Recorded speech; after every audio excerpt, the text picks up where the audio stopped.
मैं पहले मांसाहारी था, इसलिए पशु हत्या का पाप भी किया था। अब 2006 से मांसाहार छोड़ चुका हूँ। क्या अब मुझे भगवत प्राप्ति हो सकती है? यदि नहीं तो मुझे और क्या करना चाहिए? यदि नहीं, ये बात गलत हो जाएगी। नहीं का तो कोई मतलब ही नहीं। यदि आप चाहेंगे तो भगवान की प्राप्ति हो जाएगी।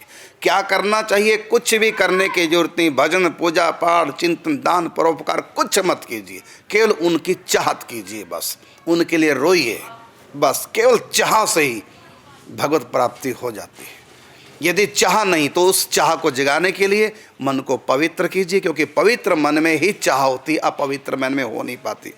तो जिस अनुपात में मन पवित्र है उसी अनुपात में चाह होती है। तो पूर्ण मन पवित्र तो पूर्ण चाह नहीं होती। तो चाह कैसे बढ़े? उसके लिए सत्संग, कथा, कीर्तन कीजिए, नाम जप कीजिए, चिंतन कीजिए, तीर्थ यात्रा कीजिए, दान पुण्य परोपकार कीजिए, माता पिता की सेवा कीजिए, दीन दुखियों की सेवा कीजिए, गौ ब्राह्मण की सेवा कीजिए, अच्छे कर्म कीजिए और सब कर्म मांगो एक फल, राम चरण रति होए। सबका एक ही फल मांगो, हमारा भगवान से प्रेम हो जाए।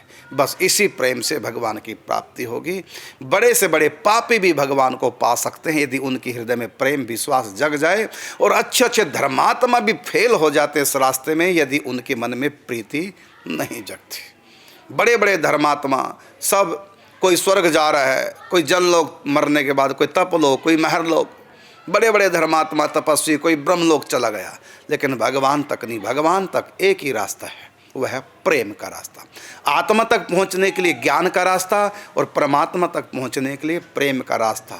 और ये दो ही हैं कल्याण के मार्ग, तीसरा कोई मार्ग कल्याण का नहीं। आपने जो निराशा भरे शब्द में कहा कि मैं छोड़ तो चुका हूं, लेकिन क्या मुझको भगवत प्राप्ति हो सकती है? यदि नहीं तो ऐसा नहीं है। आपने तो जानवर की हत्या की है, तो रामायण में कहते हैं कि कोटि विप्रवध, एक ब्राह्मण की हत्या नहीं, करोड़ों ब्राह्मणों का हत्यारा भी कोई क्यों ना हो। कोटि विप्रवध लागे ही जाहि, आयउ शरण तजऊ नहीं ताहि। सन्मुख हो ही जीव मोहे जब ही, जन्म कोटि अघनाश हूं तब ही। ये भगवत वाणी है, शास्त्रों के वाक्य है। इन पर विश्वास करो। पापों पर विश्वास मत करो कि पाप भगवान से मिलने नहीं देंगे। पापों पर विश्वास मत करो, विश्वास करो भगवान पर। वो बड़े दयालु कृपालु हैं। और गीता में भगवान ने कहा, अपि चेत सुदुराचारो भजते माम अनन्य भाग, साधुरेव स मंतव्य सम्यक विवसितो ही सह, क्षिप्रम भवति धर्मात्मा शाश्वत शांति निगच्छति, कौन्तेय प्रति जाने नामे भक्तः प्रणश्यति। हे अर्जुन, कोई कितना भी बड़ा पापी क्यों ना हो, सम्यक प्रकार से समस्त पापों का जिसने अपने जीवन में उतारा, ऐसा महापापी भी यदि पापों को छोड़ करके अनन्य चित्त से मेरी भक्ति में लग जाए तो मैं उसको साधु मानता हूँ और बहुत जल्दी वो मुझको प्राप्त कर जाता है। इसलिए आप बिल्कुल निराश नहीं हो।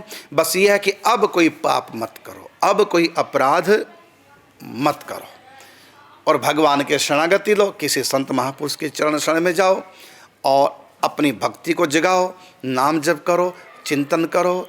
अब जो अपराध हुए सुए छोड़ो, बीती ताही भी सार दे, आगे की सुधि ले। बस छोड़ करके और अपना आगे बढ़ो। अब कोई गलती ना हो, कोई पाप ना हो, इसलिए घबराओ मत।